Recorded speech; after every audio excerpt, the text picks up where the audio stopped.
Warning: the following content may be considered disturbing to some viewer. Discretion is advised. Story 1. When a warm sunny day back in July of 2018, 18-year-old Alexis Stern of Big Lake, Minnesota was sitting behind the wheel of her brand new cherry red Ford Fusion. It was a gift from her parents earned by passing a recent driving exam, and in the passenger seat sat her boyfriend of just a few months. Robbie Olson, the young couple, were in high spirits, enjoying their newfound freedom and soaking up the summer, but just after stopping for a bite to eat, Alexis's phone began to buzz. She checked the caller ID only to see that it read caller unknown, so out of pure curiosity she answered the phone. The caller introduced himself as a deputy from the Sherburne County Sheriff's Department, and to Alexis's shock, he asked her to report to the sheriff's office. As soon as she was physically able, Alexis began to panic and asked the officer what kind of trouble she was in. The officer assured her that she'd done nothing wrong, but that she still needed to get over to the sheriff's office as quickly and safely as possible. Alexis drove over to the department's HQ immediately, and upon her arrival, she was rushed into an interview room by officers who moved with a frightening sense of urgency. Alexis had no idea what might have caused such a reaction, and for a while she insisted it all had to be some kind of wild mistake. But there had been no mistake, and when the deputies explained what was happening, her head spun with disbelief. One of the deputies sat Alexis down and in the most delicate of terms told her of a frighteningly credible threat to her life. When a horrified Alexis asked who was trying to kill her, she discovered the deputies had no idea, hence why she'd been rushed to the department with such urgency. The only thing they knew was that whoever wanted her dead had hired a contract killer from a dark web black marketplace known as Kimura Hitman. Just a few weeks prior to that faithful phone call, a user named Mastermind365 logged onto the Kimura Hitman website using a variety of encrypts known as a Tor browser.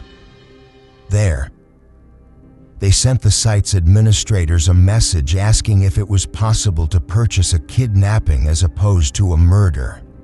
The admin replied it was indeed possible, but given the additional risks associated with keeping the victim alive, the cost would be considerably higher. Mastermind365 took a few days to reply, but when they did, they seemed to have changed their minds. They wanted their target to be shot execution style, giving them no chance of survival whatsoever.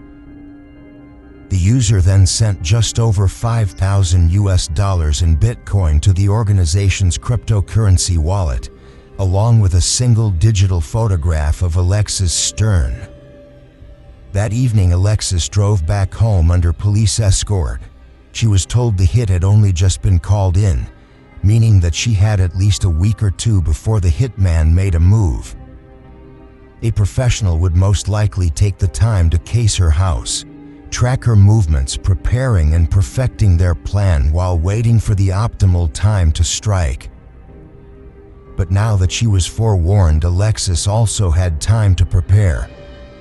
Her parents installed a sophisticated home security system before purchasing a canister of military-grade pepper spray. She also signed up to MMA classes, and when her boyfriend heard of the threat, he bought a very large and very sharp variety of fishing knife just in case the pepper spray failed due to the high-priority nature of the assassination threat. The small-town deputies of Big Lake soon found themselves joined by federal agents from a number of different three-letter government agencies. The deputies would still be doing the legwork, but the feds were now running the show. When asked if there was anyone she'd angered or annoyed over the previous few months, Alexis seemed clueless, but then investigators watched as something quite clearly dawned on her. Alexis then told them that sometime prior she'd broken off an online relationship with a young British man named Adrian Fry. Adrian seemed to have accepted her decision but also seemed to have handled it very, very poorly. Yet no matter how heartbroken he was, Alexis refused to accept that he might have attempted to purchase her death. Adrian was the sensitive soul who would faint at the sight of blood. She said he didn't even like violent movies, said they were too intense and gruesome for him. Federal agents made a note of the man's name and then assured Alexis that they'd be in touch. But over the next several days, Alexis's physical and mental health began to suffer. I was just constantly looking over my shoulder, keeping an eye on anyone that seemed to notice me, checking behind cars and under them. She said, "You don't know what you're looking for at this point." It's worth asking how a small-town sheriff's department came to learn of such an assassination plot. We might naturally assume it was the Department of Homeland Security that reached out to warn them, failing that the FBI or perhaps the CIA. But the truth is, there's only one person Alexis Stern has to thank for the advanced warning, and that person is Chris Montero. Chris is mentioned in another of this video's stories, the kidnapping of Chloe Ayling, as having debunked the Black Death Group's claims of being a powerful international human trafficking group. But that isn't Chris's only piece of stellar investigation. As we know, Chris spends a great deal of time acting as what's known as a white hat hacker, and often reports on what he finds. During his in-depth investigations of dark web cybercrime, he routinely surfs the seedier corners of the web behind the web. And one night he came across a website called Besa Mafia. The Besa Mafia claimed to offer the services of professional, often ex-military killers in return for large sums of Bitcoin. But murder was not the only service they offered. For the right price, a visitor could arrange for almost anyone to be beaten, tortured, kidnapped, or violated. The only variable factor was how long the job would take to complete. Besa Mafia's website was only slightly more polished than some of the other dark web murder-for-hire sites he'd stumbled across. But much like the others, he assumed it was nothing but a fake. Some were merely poorly coded jokes among college-age computer science nerds, while others had been straight-up scams designed to siphon money from the bitter and gullible. Regardless, Chris wrote a brief blog post about the site, calling it out as an elaborate fraud, and then turned into bed for the night. The following morning, Chris woke up to an unusual-looking unread email. In his inbox, the author referred to themselves as Yura and claimed to be the Besa Mafia site administrator. Then bizarrely, instead of threatening or attempting to intimidate, Chris Yura offered him around $1,000 in Bitcoin to delete his critical blog post. Assuming the offer to be fraudulent, Chris refused. But then a few days later, another email appeared in his inbox. Despite being from a different email address, the author once again claimed to be Yura, but the message contained a link to a YouTube video. Curious. Chris clicked the link and was redirected to a video of an old car sitting on what appeared to be a derelict, a lot of masked and hooded figure. Then approached the car, doused it in gasoline, then set it alight. And then after doing so, the hooded figure approached the camera and held a small handwritten note in front of the lens. Dedication to Pirate London. It said Pirate London is a reference to Chris Montero's cybercrime block known as Pirate London. And although that was a relatively simple connection to make, Chris admitted to being rather shaken. In retribution, Chris then dedicated himself to getting Besa Mafia shut down. He was soon successful, but was deeply unsettled when he discovered a brand new site up and running. just days after the first had been erased. Chris once again focused his efforts, and the second incarnation of BESSA Mafia was shut down too. But instead of giving up, Yura diversified. He created 2 websites and then 3. And before long, murder for hire sites were popping up faster than Chris could take them down. Their only weakness was that they all operated via the same system. On each of Y's websites, users were first asked to set up an entirely anonymous account, with the only rule being it had to be attached to a functioning cryptocurrency wallet. Users then could select from a drop-down menu of violent delights, each of which came with various customization and pricing options. Once selected, the user was then asked to upload the address of their intended victim, as well as a recent photograph for the purposes of identification. After that, they were simply asked to wait until their transaction could be dealt with. Bizarrely, Yura's websites operated much like any other online business. There was a recruitment section where wannabe hitmen could be sent over a short resume in the hopes of finding employment. But there was also an FAQ section where customers could find the answers to common questions and queries. One frequently asked questions, it says, "Yura, do you kill women?" And the reply is chilling. Of course, Yura states, but some of our contractors might refuse. So please understand if there are delays in the fulfillment of your request. Such a layout might give the website an air of surreal, and in turn it's easy to dismiss Yura's work as an elaborate scam or even a compelling fiction. To this day, it's not confirmed if Yura really is some shadowy master assassin, but the people who seek to patronize his services are very real indeed. In February of 2016, another user logged onto the Bessa Mafia website under the username Dog Day. After loading up their cryptocurrency wallet with more than $6,000, the user ordered the death of a middle-aged woman from Cottage Grove, Minnesota. The note on the request simply said, "I need her dead." The target was a dog trainer named Amy Allwine. And in a follow-up message, Dog Day, God fed Yura as much information about her as they could. This included details of her employment or her son went to school and the daily habits of her IT worker husband, Stephen Allwine.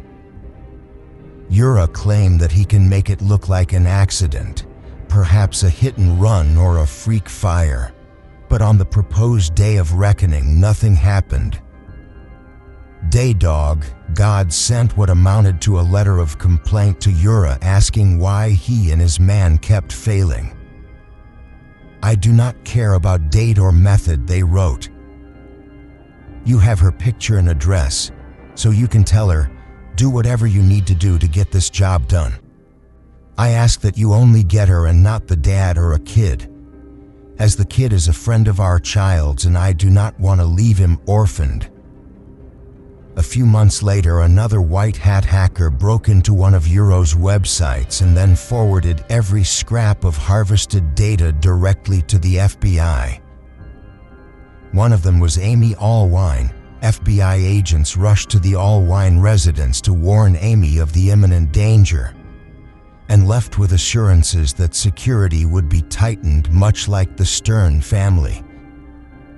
Stephen Allwine made sure to have a sophisticated cutting-edge security system installed in his home, and on top of that he bought himself a handgun and then learned how to use it.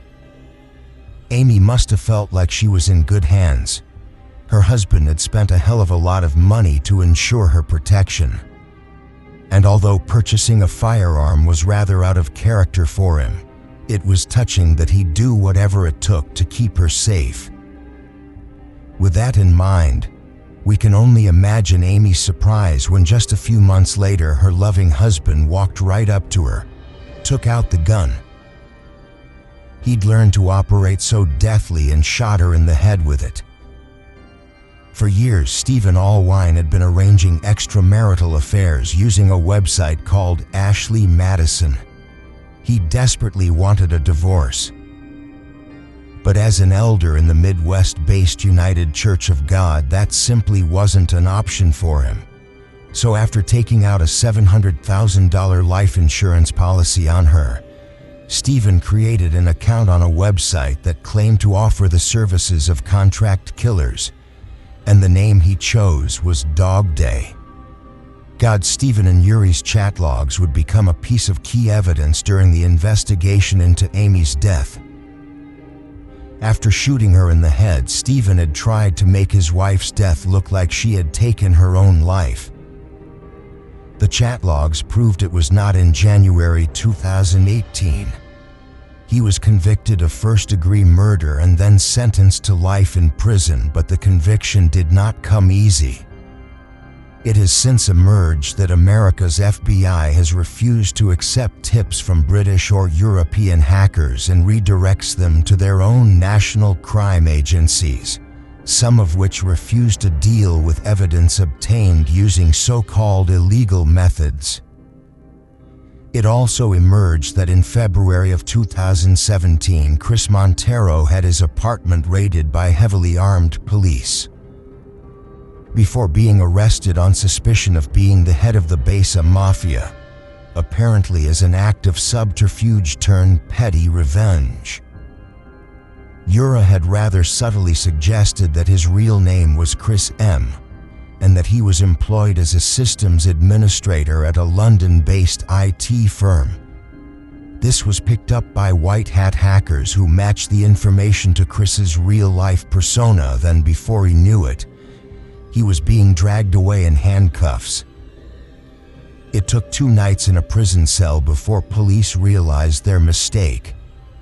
But the damage had already been done.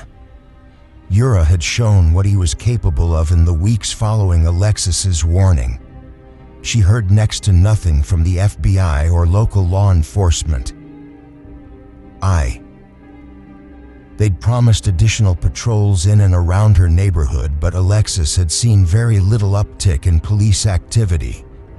She had no idea how she was going to keep herself safe, but what she did have was a lot of spare time on her hands out of a combination of fear and stress. Alexis dropped out of community college, then quit her job at the local movie theater. I couldn't be left alone. I couldn't drive by myself. I had all my freedom taken away. She said the only place I felt safe was with my boyfriend Robbie, at his place over in Monticello, and the hours upon hours of downtime that she was faced with Alexis started to doubt her original belief that her ex-boyfriend was incapable of hurting. Adrian was older than she was and earned good money as an accountant. He seemed mature and with plenty to live for. But he was also the only person she could think of who'd been upset with her, that also had access to thousands upon thousands of dollars. In March 2018, Adrian had flown over from the UK to visit Alexis in her native Minnesota. The trip started well, but over the course of the next 7 days, Adrian proved to be pushy, moody, and emotionally manipulative. When Alexis suggested they go out with her friends, Adrian declined. Then, after a number of derisive comments, became angry when Alexis decided to go alone. What's more, Alexis's mother and father had been kind enough to give Adrian a bed for the week, yet he showed no appreciation whatsoever and treated them with a vague disinterest. At the end of the week, Alexis decided she had enough, and after accompanying Adrian to the airport for his departing flight, she told him she wanted to break up. I said very clearly that I didn't want to be with him, and he tried telling me that I wasn't thinking right and I was making a mistake. He kept pushing it onto me and guilt-tripping me, saying he wouldn't find anyone else. It was deeply manipulative in the end. It was hard evidence that changed Alexis's mind. Mastermind 365 had a distinct habit of writing "thank you" as all one word, something which seems particular to British English as opposed to American English. Secondly, Mastermind 365 attempted to use the dark web to purchase an illegal firearm, something they'd be able to do with perfect legality if they were a citizen of the United States. The third and perhaps the most damning factor of all is that Mastermind 365 changed their mind about kidnapping to settle on murder. On the exact day that Alexis Stern told Adrian about her new boyfriend, the evidence reads, "Links, something out of an episode of Columbo all tied up in a neat shiny bow." But shockingly, no charges have ever been brought against Adrian Fry or the administrators of the base of mafia websites. One might assume that's because these websites are fakes guilty of other cyber crimes perhaps, but not conspiracy to murder yet. You'd be mistaken, because as much as there's a sizable amount of proof that many murder-for-hire sites are fraudulent, there's even more evidence that suggests that many of them are very real. In June 2018, 21-year-old Private First Class Brian Rowe was found dead on a rural baseball field in Clark County, Indiana, since the cause of death was a single gunshot wound to the head, and the weapon was found at the scene of the crime. Local sheriff's deputies quickly concluded that Private First Class Naroje's death was him taking his own life. There was just one problem. Private First Class Naroje's name was on one of the kill lists connected to Wise websites.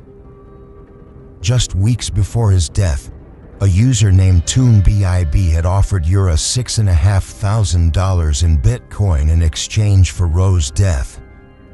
However, this meant that Yura and his organization are directly responsible for the young soldier's death, as the person who wanted him dead could have hedged their bets, so to speak, and offered cash to a series of different contract killers, both online and offline, to ensure the job was done. It was also discovered that not long before his death, Private First Class Roge named a female companion as the sole beneficiary of his life insurance policy. For legal reasons, this female friend has never been named publicly, but Rouge's father has since openly questioned whether his son's death truly was him taking his own life, or if there's some other much more sinister explanation. Dark web assassinations have also occurred on the opposite side of the globe. On March 12, 2019, 2 Russian teenagers were arrested following the murder of a prominent Moscow-based police officer known for his aggressive pursuit of narcotics traffickers. Much like Private First Class N's case, the murder of the Moscow police officer was never directly linked to any of Y's web pages, but according to the Russian journalist responsible for breaking the story, the killers were paid anonymously in Bitcoin and never once met the person who'd posted the job. This last case in particular has no ambiguity about it. Whoever paid for the hit might well remain anonymous, but the evidence is undeniable. There are indeed online services which offer a menu of murder, kidnap, and brutal assault. And if law enforcement has as hard a time taking them down as other dark web dens of iniquity, they'll be around for a long, long time to come. Story 2, born on January 13th of 1963. Peter Gerard Scully was born and raised in the Australian city of Melbourne. Little was known about his childhood, though it's believed that he was raised Catholic by 2 strict Scotch-Irish parents. After graduating university, Peter made a living as some kind of property developer and became exceptionally wealthy in the process. By the mid-2000s, Peter was living with his wife and 2 children in a large 4-bedroom house in suburban Melbourne. He had a life that almost anyone would be envious of. But one day, his entire world began to fall apart. In 2011, Peter and his partners were forced to declare bankruptcy after a development scheme of theirs appeared to completely fall through.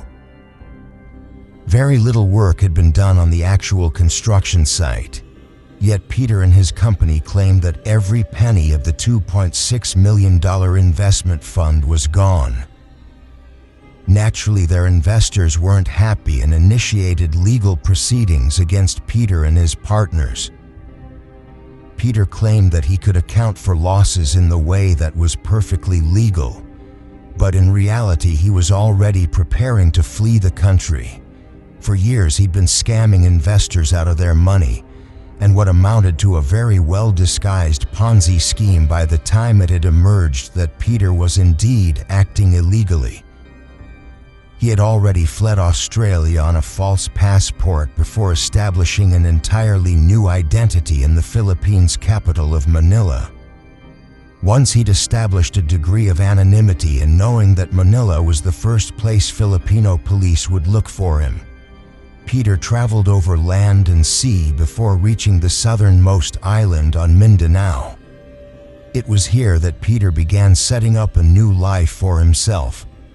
And although he managed to flee Australia with a sizable amount of investors' cash, his expensive tastes meant that it would only be a matter of months before he was flat broke. Again, Peter needed a way of earning a living, yet he couldn't do so legally as it had almost certainly give away his location to the authorities. He obviously wasn't afraid of operating outside of legal constraints, but with his reputation in tatters, there was no way of him securing any reliable outside investment. Peter needed money. He needed a lot of it, and he needed it quickly. So he turned to the darkest and most depraved of all online marketplaces, the exploitation of children. With the help of two Filipino women named Karma Alvarez and Lizel Marga Castana, Peter began setting up one of the most evil and prolific child exploitation websites in contemporary history. He would send Alvarez and Castana out into some of Mind NA's poorest towns and villages, promising generous financial compensation to the parents of any child willing to hand them over for the purposes of a photo shoot. The children were then returned a few days later, visibly shaken but with sizable wads of cash with them. The children never spoke of the ordeals they'd faced at the hands of Peter and his so-called girlfriends, and those that did were either hushed up or disregarded.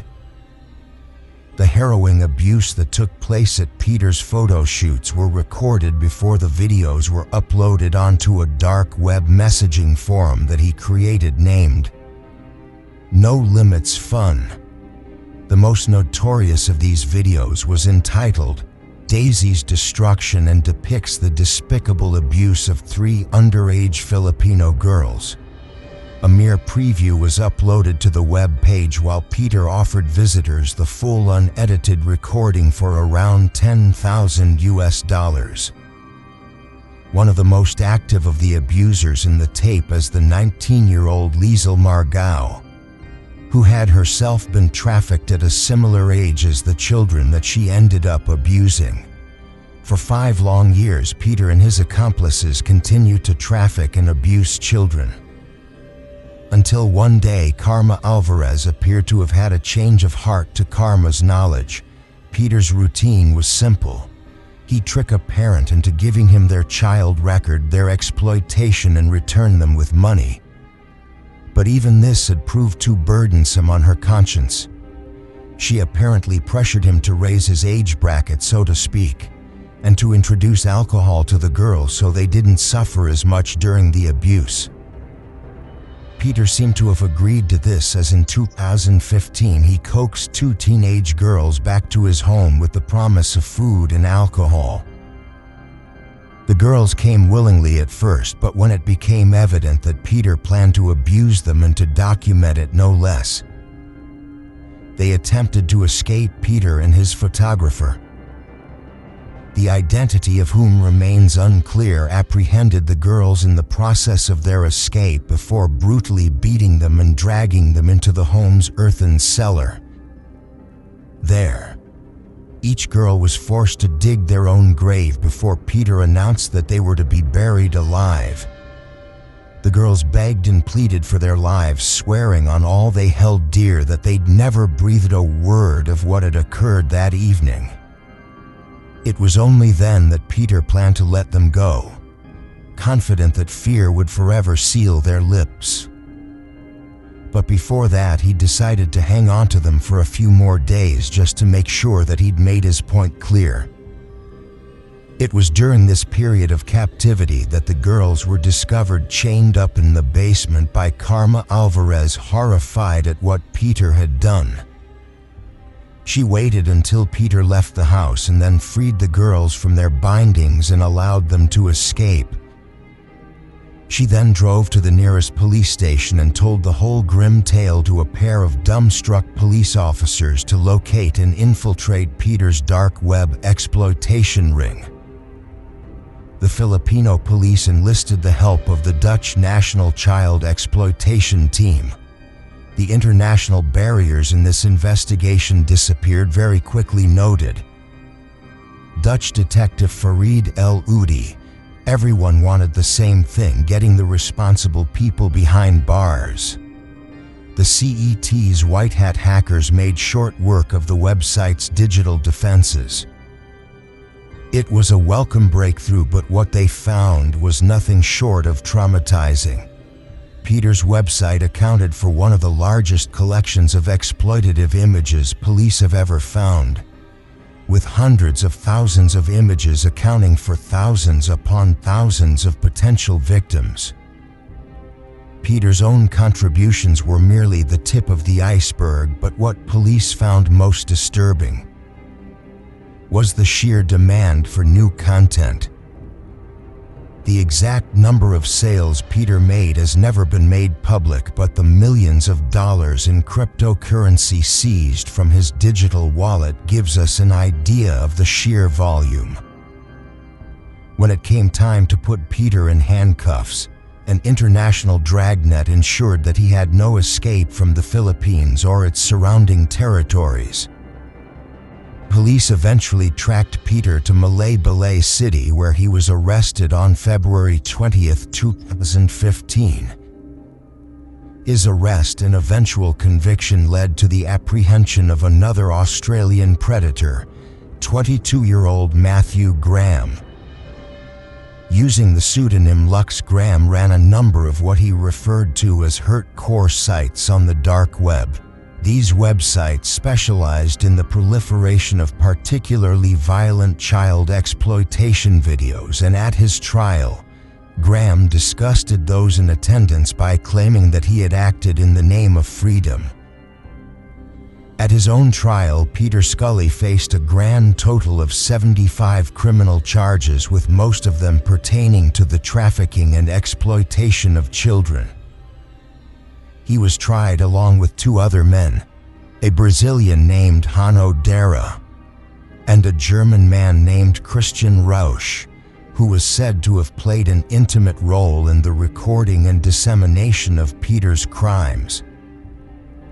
Prosecutors were able to confirm that Peter and his evil companions created a video involving the torture and exploitation of an 18-month-old baby.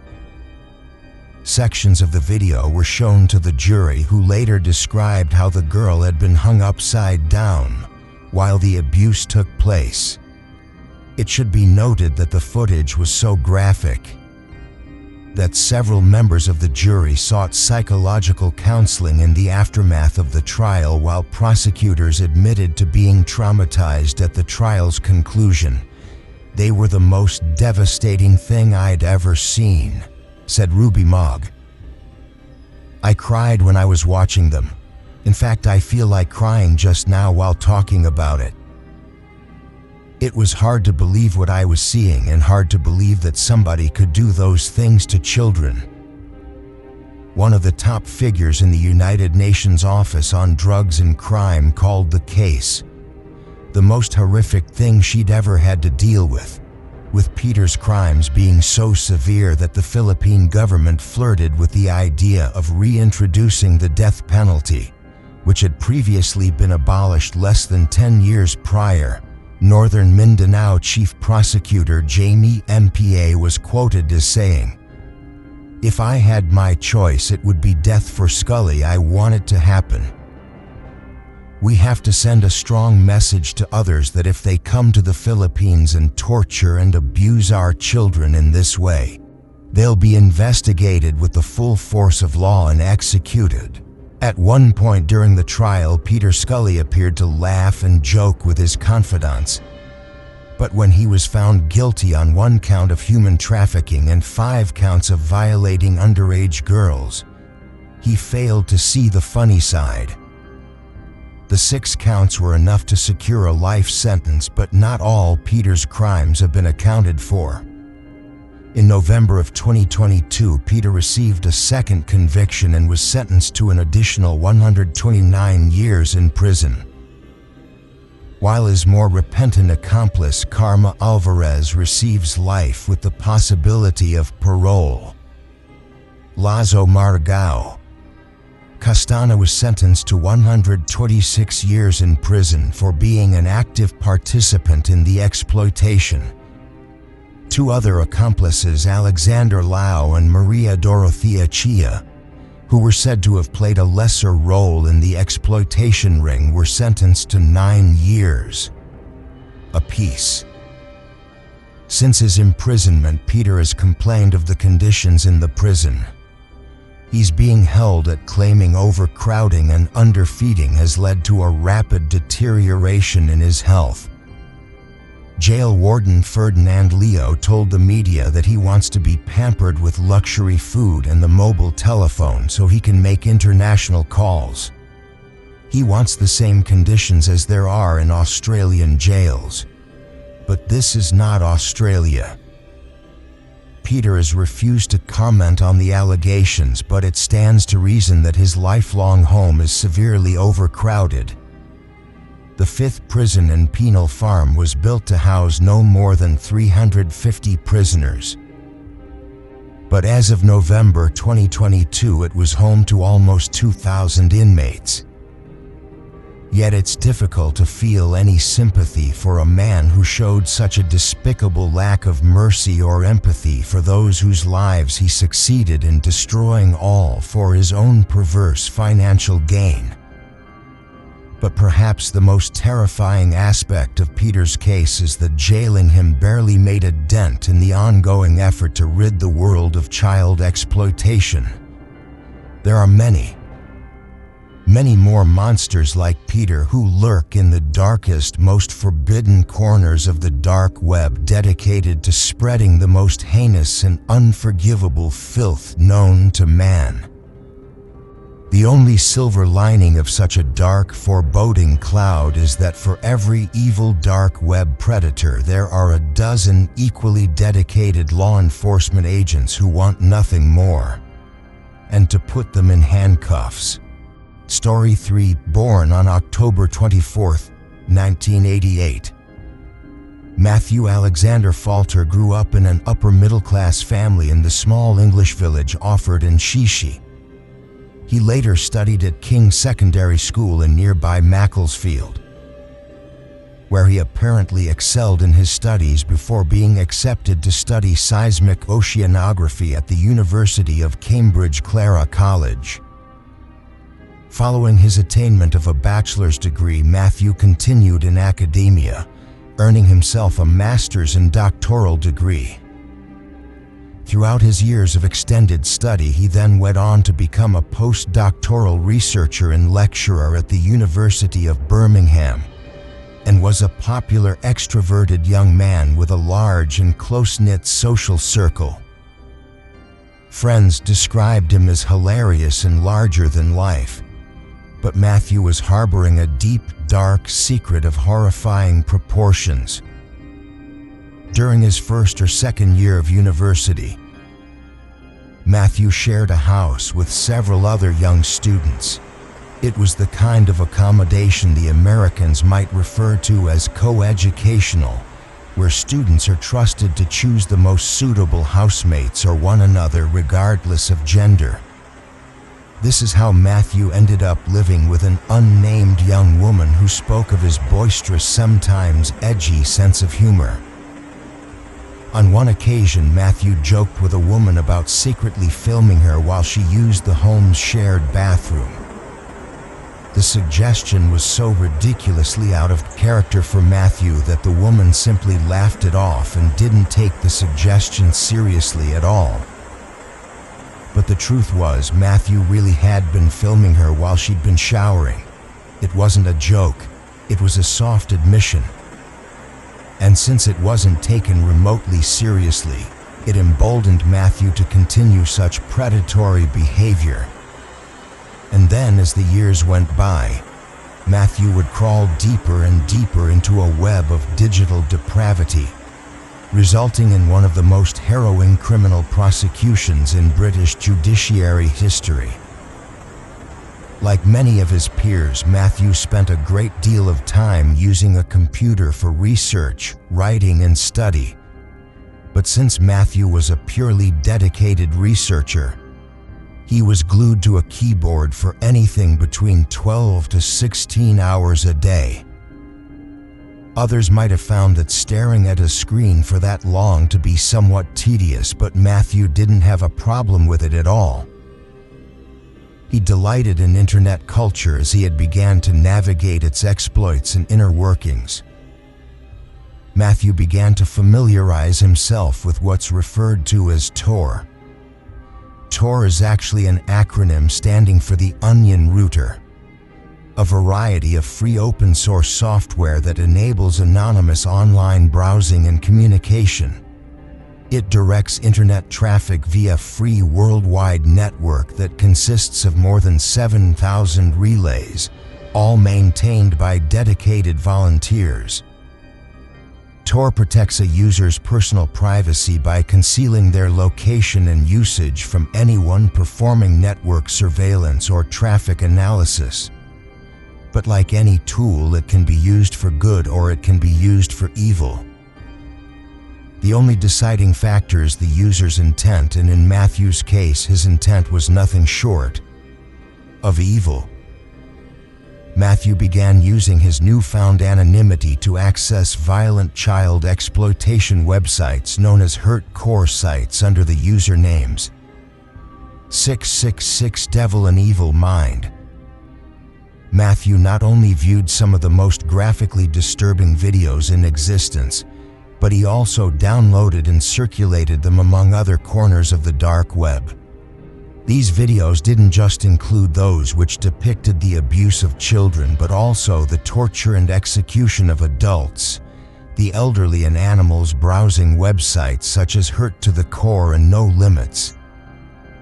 Fun was Matthew's idea of relaxing recreation after a hard day's research, but Matthew got his kicks in other ways too. At some point around the year 2009, Matthew began catfishing a series of unsuspecting internet users. At first, it was harmless fun, like contacting online sellers to demand outrageously low prices for their goods. Then it escalated to catfishing naive young people into showing up to remote places for dates that never happened. But instead of growing bored of such tomfoolery, Matthew continued to escalate the scope and scale of these catfishing incidents. And the longer he did it, the darker they became. It's believed that sometime in the early 2010s, Matthew came across an advertisement on the online marketplace Gumtree.com. It had been posted by a 14-year-old girl who wished to find herself some weekend babysitting work in order to earn some pocket money.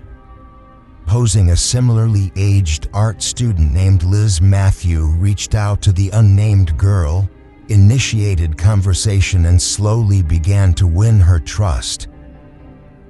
Through the course of their conversations, Liz told the unnamed girl that she was drawing or painting a series of still life images of human subjects. This is how Matthew slowly and methodically convinced the unnamed girl to send compromising pictures of herself, all under the impression that his motives were relatively innocent. Yet when she did so, the trap was sprung. Matthew revealed there was no Liz, and that if his teenage victim failed to comply with his every whim, the compromising photographs could be leaked online. He took his time on deciding what her first task would be, and when he finally emailed his demand to his still shell-shocked victim, she was beyond horrified. Matthew ordered the girl to take a photograph of herself licking a toilet seat at her secondary school. The task would not only be extremely humiliating and unhygienic for his victim, but it would serve as a further blackmailing material, thus ensuring her continued compliance. The victim, who cannot be named for legal reasons due to her age at the time of the offense, later gave an anonymous statement to the British media. "I was ashamed," she said. "Those pictures were awful, and I didn't want any of my friends to think that I wanted to do that. But I also felt like no one would understand or believe me because there was no one there holding a knife to me and physically making me do it, even though that's what it felt like every single day." For months on end, Matthew would text the girl with increasingly perverse and dangerous demands. "Every day when I woke up, there would be a message," she said. "When I came home from school, there would be a message. Even when we weren't talking, I was anxious because I was just waiting for the next message to come through." The stress of the ordeal had a devastating effect on the girl's studies and relationships. She stopped talking to her family. She stopped going outside. Every waking moment was spent trying to appease Matthew's will to prevent the pictures from being leaked. Eventually, as the girl approached the precipice of a complete nervous breakdown, she begged Matthew to leave her alone and confessed to wanting to take her own life in a sort of abuse journal. He kept on one of his favorite hardcore websites. Matthew wrote extensively of the torment he inflicted. He boasted of trapping the 14-year-old into a web of blackmail and humiliation, claiming his intention was to mentally F her up, and that he didn't care if she lived or died. Other journal entries included a list entitled 100 Things We Want to See at Least Once. Two of the bullet points included were a young girl being used as a dartboard and a video depicting a child's bones being slowly and deliberately broken. When the unnamed girl brought up the topic of taking her own life, Matthew actually encouraged her to do it, claiming that he'd already uploaded pictures of her to her core websites on the dark web. If she took her own life, those same pictures would find their way into the inboxes of her family, friends, and teachers. It is not clear when or how the unnamed girl managed to evade Matthew, but we know that in at least one case, Matthew made good on his threats and sent compromising photographs of the girl to her own parents. It's more than likely that it's the same anonymous girl who gave interviews in the aftermath of her ordeal, as at one point she's quoted as saying, "I don't talk to my family anymore at all. I guess for me, I felt like they wouldn't understand. And when I finally told them they didn't, they basically said it was my fault, and that's how the relationship broke down." Having completed the cycle of manipulation, blackmail, and abuse, Matthew simply moved on to another victim, and the contemporary internet proved rich pickings for such a devious predator. Using a series of 70 different carefully crafted fake personas, Matthew's hardcore blackmail operation continued for many years and with many separate victims. The identities of most of these victims has remained a closely guarded secret, but using a breakdown of the charges levied against him, we can put together a rather detailed picture of what Matthew forced them to do. Some of these charges are simply too obscene for even a hard and true crime channel such as this one.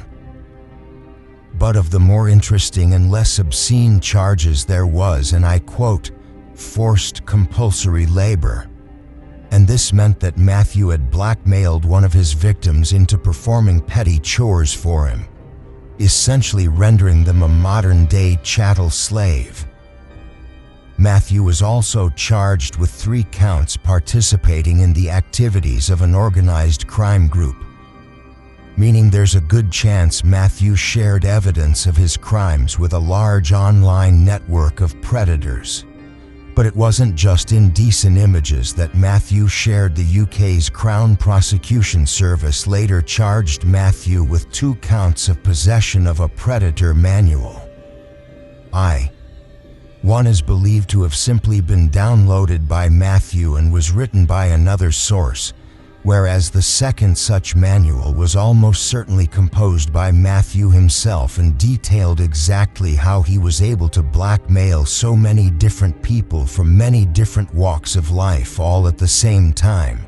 This manual was almost certainly found and downloaded by another British predator, a 36-year-old Norfolk man by the name of David Wilson, who admitted to 96 offenses related to child exploitation in early 2021.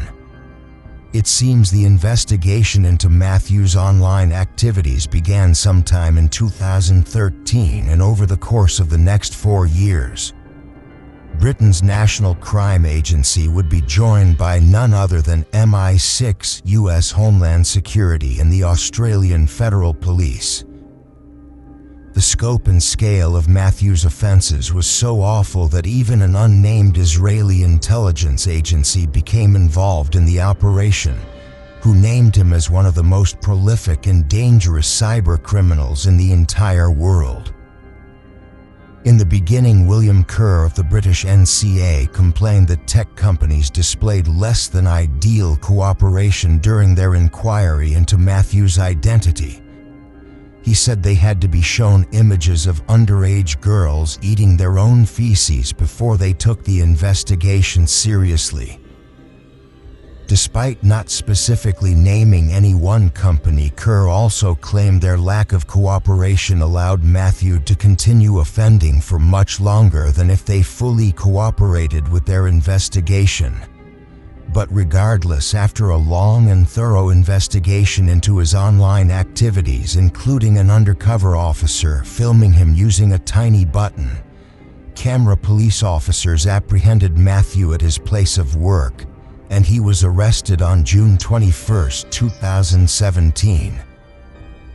After his initial hearing on October 16 of that same year, Matthew pled guilty to a jaw-dropping 137 separate offenses against 46 separate victims.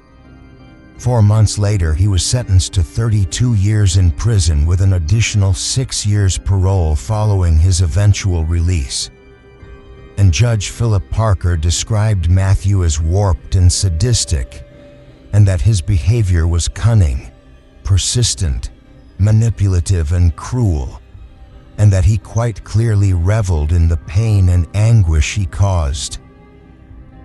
Anna Igo-Yowe, a senior specialist prosecutor for the UK's Crown Prosecution Service, was quoted as saying that Matthew Falter is a highly manipulative individual who clearly enjoyed humiliating his many victims, and the impact of his offending in this case has been significant. He deliberately targeted young and vulnerable victims. At least 3 victims are known to have attempted to take their own lives, and some others have inflicted self-harm. There was a high degree of sophistication and significant planning by Alder due to his use of encryption software and technology in his electronic communication, and the use of multiple fake online identities and encrypted email addresses. Matt Sutton, a National Crime Agency officer who also worked on the case, added that in more than 30 years of law enforcement, I've never come across an offender whose sole motivation was to inflict such profound anguish and pain. Matthew Falter reveled in it. I've also never known such an extremely complex investigation with an offender who was technologically savvy and able to stay hidden in the darkest recesses of the dark web. This investigation represents a watershed moment. Falter is not alone, so we will continue to develop and deliver our capabilities nationally for the whole law enforcement system to stop offenders like him from wrecking innocent lives.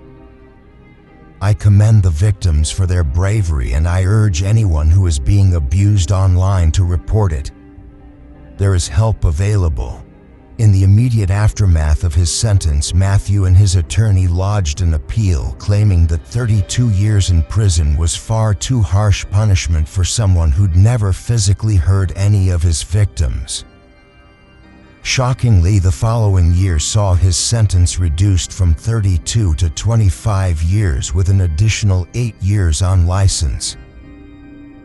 When news of the reduction hit the headlines, it caused a great deal of public outcry. But Matthew's parole board was quick to add that if he still posed a threat to children at the 25-year mark, he would be forced to serve the full 32 years before being released in early 2018. Cambridge University stated that they were actively pursuing methods of stripping Matthew of his academic qualifications at the time when there was no precedent of a removal process for its alumni. And with a lack of follow-up story, it's reasonable to assume Matthew's degree has not been taken away from him. But even if everything was stripped away, it still doesn't erase his crimes, and it still doesn't undo the suffering. Matthew W.R. the sweetest justice Matthew's victims could ever receive, as if governments around the world make a commitment to finding and erasing caches of online child exploitation content. Some say it's impossible, that once something is online, it's always online, but that simply isn't good enough. Long ago, the bandits of the Western frontier were brought to heel by the hard work of good, brave men. And unless humanity finds the courage and resolve to finally deal with such an insidious threat, predators like Matthew will always have somewhere to turn to feed the lesser angels of their nature. Story 4. Born on July 17, 1997. Chloe Aylen grew up in the South London suburb of Colston. She was raised by a single mother who worked hard to ensure that her daughter had everything she needed to thrive in both her education and her social life. After excelling in her GCSE exams at the age of 16, Chloe went on to study psychology, business, and law at a local sixth form college. She told her mother that she aspired to be a lawyer. But in late 2014, Chloe became pregnant and dropped out of school. She was a young woman in crisis, as a newly expectant mother. She had zero prospects and a deeply uncertain future. But at the same time, Chloe was deeply committed to providing a prosperous future for both herself, her mother, and her unborn child, having enjoyed athletics and physical training. While at school, Chloe decided to pursue a fast-track sports science qualification that would open the door to enjoyable work and decent wages. Yet during her period of study, she was approached by a modeling agent who proposed that she put together a portfolio after a number of successful, highly publicized shoots. She was signed to the UK's prestigious supermodel agency, headed by the notorious Phil Green. 56-year-old Green founded the not-so-creatively named supermodel agency back in 1987, and was once accused of being a little more than a high society pimp after he admitted to arranging parties involving wealthy celebrities and the girls on his payroll.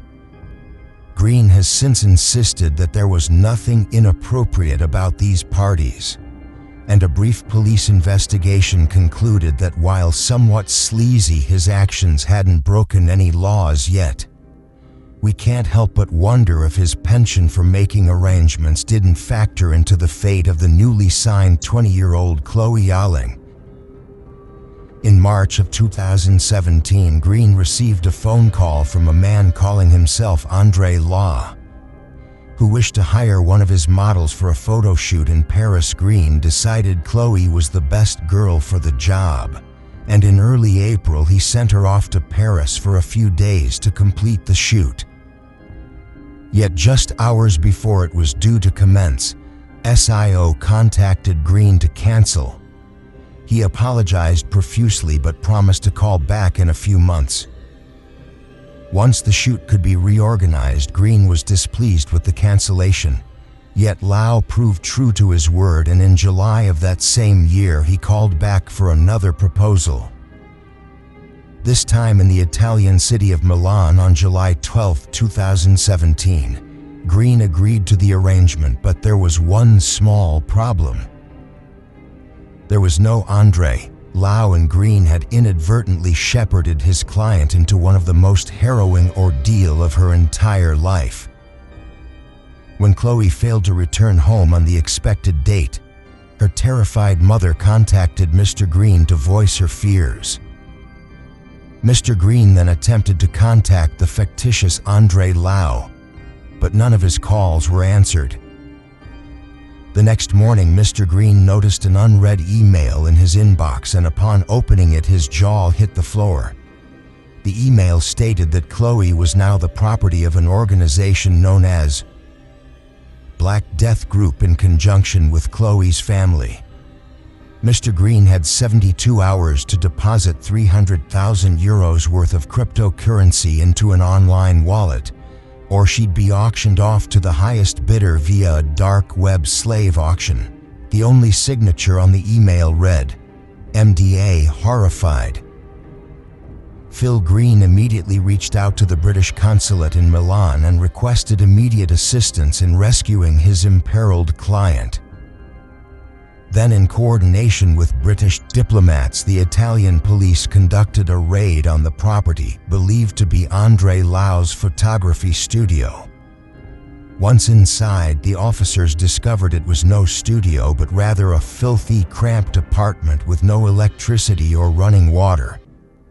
The place was empty, and it looked to have been abandoned for quite some time yet. Piled up in the corner of the bedroom were several pieces of clothing, all of which were soon confirmed to be Chloe's. To some, it was an encouraging development. Her whereabouts could be tracked. It was only a matter of time before Chloe was returned home. Yet investigators had a very different perspective. You see, although some of Chloe's belongings had been recovered, there was no other forensic or digital evidence recovered from the apartment. There was no addresses to stake out, no phone numbers to tap, no persons of interest to keep tabs on, nothing. For all intent and purpose, Chloe Aymen had simply dropped off the face of the earth, yet less than a week after she disappeared. Investigators were stunned when a young woman walked into the British consulate in Milan. They recognized the disheveled young woman in an instant. It was Chloe Aymen. She was in the company of a 30-year-old Polish computer programmer named Lucas Herba, who previously lived in the UK, but at the time of Chloe's disappearance claimed to have been living in Rome. Both were taken into different rooms and extensively questioned by police. Then, as the interviews unfolded, the story that emerged was nothing short preposterous. After being ushered into a small interview room, Chloe recalled the events of the day she vanished. After waking up in the dingy, cramped apartment she'd been assigned, Chloe was informed that a taxi would be arriving for her within the hour. She'd already complained to Phil Green regarding the condition of her accommodation, but she was told that there was little he could do. All of the local hotels were booked up, and unless she could find her own, Chloe would have to make do with the lodgings provided. "It's only for one night," Green was reported to have said. "Just get the shoot done, get paid. Then after you fly back, we won't have to work with them again." Reluctantly, Chloe agreed to continue the plan, and after the arrival of her taxi, she was driven to a secluded warehouse just outside of Milan. For some, the choice of location would have immediately struck them as suspicious. Yet for glamour model Chloe, it was nothing out of the ordinary. Many of her previous modeling assignments have been in unusual spaces such as disused warehouses or derelict office spaces, and would appear to be a deserted shell. On the outside was actually a hive of activity on the inside, with pristine white backdrops surrounded by thousands of dollars worth of cameras and lighting equipment. But on this occasion, when Chloe walked inside the warehouse, she was greeted by utter silence. Freshly printed pieces of A4 paper with the word "photo shoot" written on them directed her to a small office room in the center of the warehouse. And after knocking on the door, Chloe suddenly heard someone rushing up behind her.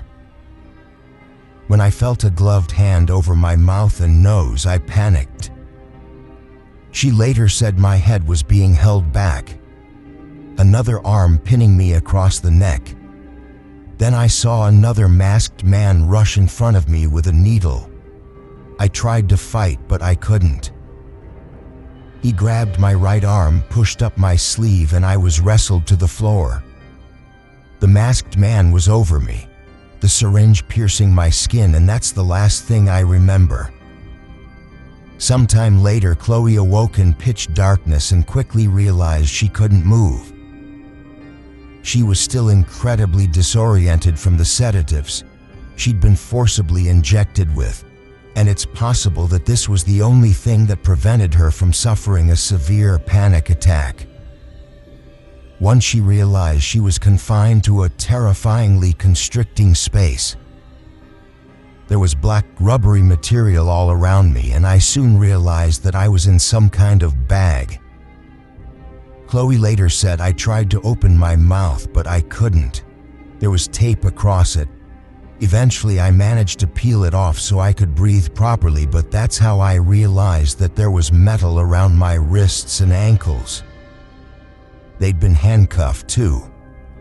Chloe recalled later, in front of her was a small hole in the fabric of whatever she was imprisoned in. She pressed her hands together and forced her arms up until the tips of her fingers had reached it. Then with all her might she pushed, watching as the opening widened with just the smallest amount of effort. It was a zipper, and as she slowly freed herself from the confines of the bag, Chloe realized that she was in the trunk of a moving car. "I tried to make some noise to try and get the driver's attention," she recalled, "so I was kicking my legs and screaming my head off. It worked, and Chloe soon felt the car coming to a stop. She then heard two loud bangs as both the driver and passenger side doors were opened and closed. The next thing she knew, there was a light and fresh air as the trunk that she was held prisoner in was suddenly opened, yet staring back at her backdrop by the night sky were her two masked abductors. As tears filled her eyes and her voice shook with terror, Chloe demanded the men to tell her what was going on. Neither replied. They simply reapplied the tape around her mouth, tightened her handcuffs, and then pushed her back into the duffel bag that she had only just escaped from some time later. The car stopped again, but this time, once her kidnappers opened up the trunk, Chloe realized they had driven her to a highly secluded location far from any major highway. The first time the trunk had opened, she detected the faint orange glow of streetlights. The second time, there was nothing but the starry night sky to greet her as she was dragged from the trunk. The terror of uncertainty was overwhelming. Chloe once again tore the tape from her mouth and began begging her captors to tell them where they were. "You not get hurt," was all they said. Then, according to Chloe, they pretended not to know where she was being taken. "I started to cry." She later said, "It all just hit me at once and I couldn't help it. I cried for my mom and for my baby boy. I didn't know if I would ever see them again." Chloe was taken into what appeared to be some kind of farmhouse, then spent her first day and night handcuffed to a water pipe in the basement. She was fed minimal food and water and suffered heavily from the residual effects of the sedative she'd been given, which were later revealed to be ketamine. On her second night, one of her kidnappers reappeared, but this time he wasn't wearing any mask. He had a boyish face, close-cropped hair, and pale blue-green eyes.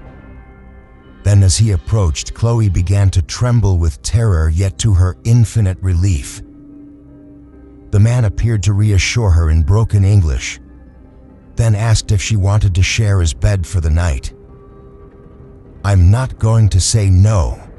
I wanted to stay handcuffed in the furniture." She later said, "I would never object to something that he wants me to do in that time because I didn't want to upset him or make him angry. Why would I be nasty to him when he was my only way out in terms of ensuring her survival?" Chloe said that she had one lone strategy: win her captor sympathy. She didn't need to fake the tears that she wept for her infant son back home. He'd been wondering where mommy was crying for her, and after repeatedly sharing this with her maskless captor, he began to display an obvious sympathy for her. Then bizarrely, Chloe's nameless captor asked if she'd be interested in dating him. The question horrified her, yet she shrewdly used it to her advantage. "Obviously I had no interest, but I had to play it as if I did." She explained it was the only thing I had to focus on to get out. "I hated drama at school. I'm too shy for that, but what else could I do?" She told the man that in the future, if she was released safe and sound, she could possibly see herself dating him. The man became visibly excited at the prospect. Then, seeing his opportunity, Chloe asked the man his name. "My name is WCA." He replied, "WCA Herba." Chloe didn't realize it, but she'd seen that name before. In fact, she actually met WCA Herba face to face just months before her capture, yet due to the stress of her experience, these little factoids would remain beyond her recollection. Yet when Lucas finally decided to remind her, it was a moment of chilling significance. 6 days into Chloe's captivity, WCO walked down into the basement where she was being held and locked the door behind him. He looked frightened. Chloe feared the worst, and as he began to talk, she hung on to every word as if her life depended on it. In reality, their first encounter had been 3.5 months earlier. During the debacle of the cancelled photo shoot in Paris, upon learning of the cancellation, Chloe was assured that someone was on their way to give her money for a taxi and a plane ticket, and that man was Lucas Urba. Lucas went on to explain that he was a member of the Black Death group of violent Romanian people smuggling ring. Chloe began to panic, but Wheelis was quick to reassure her, claiming that she wasn't going to be sold into slavery because he wanted to leave the organization. However, in order to do so, he needed to raise 300,000 euros to buy his freedom, and that's where Chloe came in originally. He had been ordered to kidnap her back in April, where they'd met in Paris, but had refused his orders upon learning that Chloe was a single mother. According to WCA, his superiors severely reprimanded him for his insult and set about organizing another snatch attempt. WCA claimed that he begged for redemption and was thus allowed a position in the Milan snatch squad in order to regain his boss's favor. But unbeknownst to them, he had other plans. After explaining his position to Chloe, Lucas made it clear that it was in her interest to help secure the ransom money. Only one of his Black Death colleagues knew where they were, and it was only a matter of time before they returned and got wise to a scheme. If that happened, Lucas would be killed and Chloe would be immediately sold into slavery, where a fate worse than death awaited her. Lucas even explained that in one instance, a customer who'd grown bored of his purchase had her fed the tigers as a form of entertainment. Naturally, Chloe was paralyzed with fear, and although she could practically taste her freedom, she maintained her veneer of mild-mannered compliance. When Lucas asked who might have the money to pay her ransom, Chloe replied with the names of 3 older men whose identities have never been made public. And this is when WCA sent an email to Phil Green demanding the €300,000 under the pseudonym MD. He also included the names of the men Chloe had listed as being capable of paying the ransom. One of these men was said to be able to have €30,000 immediately to hand and could have it converted to cryptocurrency, then deposited into account of Ish's choosing within the 72-hour time frame. The offer was nowhere near the $300,000 needed to secure Chloe's freedom. Yet bizarrely, Wylis chose to release her anyway.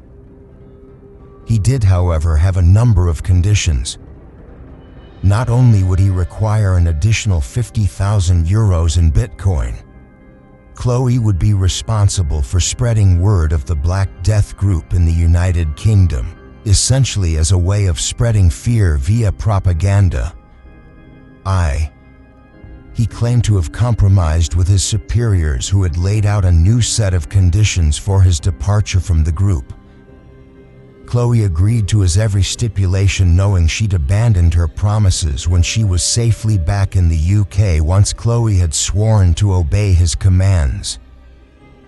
Lucas drove her to Milan with the intention of escorting her to the British consulate. But before that, something rather unusual occurred. Lucas had previously assured Chloe that any escape attempt on her part would be futile. The Black Death had agents everywhere, and using a sophisticated system of signals and intelligence would find and track her within minutes, not hours.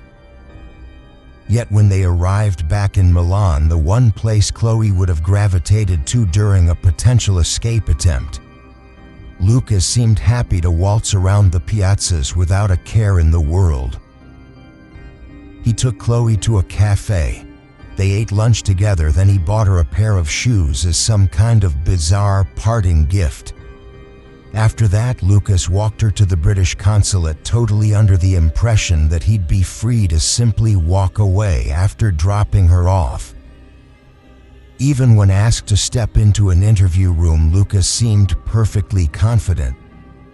He'd done nothing wrong. But as we know now, nothing could have been further from the truth yet.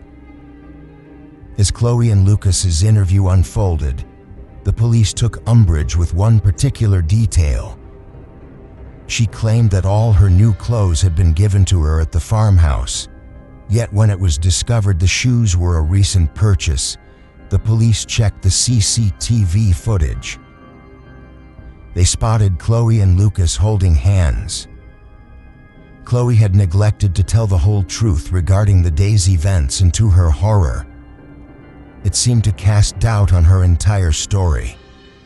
It was the end of the interview. I'd been speaking for 12 hours and I just wanted to leave. Chloe later said, "I thought that would be another whole load of questions and it would drag on for so much longer, so I just didn't mention it." After she was returned home, it became increasingly obvious to Chloe that more and more of those investigating her kidnapping believed it to be some kind of hoax. It was so bad. I was shocked. I'd spent 12 hours given as much detail as I can, then one thing I don't mention and they don't believe me, she said. I was angry and frustrated and I just broke down. Upon her return, she was questioned by a number of high-profile media personalities, one of which openly questioned the veracity of her story. No one can say that you should have acted in a certain way. How would you know how to react? Anything you think will get you free, you just gotta do it. She replied, if you just refuse to do anything, they say most people wouldn't come out alive. I had rather have acted as I did and be here right now rather than act as people say I should have. When asked why she hadn't tried to make a break for it as soon as they arrived in Milan, Chloe replied, I was grateful to him. I relied on this man totally. Even to this point where when he wanted to drop me 20 minutes from the consulate, I couldn't bear to think about being separated from him because I thought other members of the Black Death would get me in the time that it took to walk there. It seems that until the end, Chloe genuinely believed that Ish was a member of the elusive and terrifying Black Death group. But again, the reality couldn't have been any further from the truth.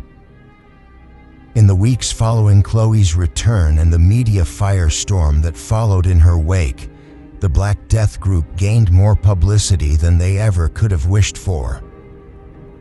There was just one problem. They didn't exist, at least not in the form that Ish had described. You see, there was a group of scammers operating on the dark web circa 2016 who did indeed call themselves the Black Death Group. However, they were not in the business of human trafficking and were more focused on things like scamming Apple Store gift cards from small-time code dealers. After a number of screenshots depicting Black Death Group websites began to circulate back in the UK, it became apparent that they were legitimately trying to sell Chloe via a dark web auction. But again, this proved to be a complete fiction. The truth is, Lucas collaborated with the Black Death Group members to create mock-ups of a slave auction site and promised to pay them handsomely once his plan was successful. It is entirely possible these mysterious dark links decided to leak the screenshots once they learned no money was headed their way. Amateur cybercrime researcher and self-proclaimed transhumanist Chris Montero wrote up a phenomenal debunking of the Black Death Group on his blog Pirate London. There, he thoroughly proves that not only were the Black Death Group barely anything to worry about in terms of crimes that committed, but their role in Chloe's abduction was severely overstated in weeks following her return. Essentially, what happened here was a very poorly planned and very poorly executed kidnapping, committed by a dangerous, unhinged, and selfish young man. At his trial, Ish seemed to change his story and attempted to exploit the rumors of a hoax by claiming all he'd done was try to boost his girlfriend's career with a fake scandal. Thankfully, the jury saw through his defense, and on June 11, 2018, he was sentenced to 16 years and 9 months in prison. Lucas's brother Michael Erba, who ran a transport logistics company called her Trans Logistics Limited, also participated in the kidnapping. Based on email and forensic evidence, he was extradited from the UK to Italy in October 2018, and the following year he was sentenced to 16 years and 8 months in prison. The story of Chloe's kidnap and confinement is one of the most complex and convoluted ever covered on this channel. As we've stated, Chloe has been publicly accused of manufacturing her kidnap in order to boost her career, and although this can be said for certain other celebrities in recent years, it's clear that Chloe was not lying. Luca Herba, in a pathetically selfish attempt to romance a girl he'd first stumbled across on Facebook, became the victim of his own scheme. He believed that he had folded Chloe into believing in the Black Death Group's near limitless power, and to an extent that's true, but Ish was being folded in, returned by a girl who'd utilized her feminine wiles in some rather convincing acting in order to secure her eventual release. In a sense, what you just heard is a story of competing bluffs, and to her credit, it seems that Chloe Aymen was somehow both the victim and the victor.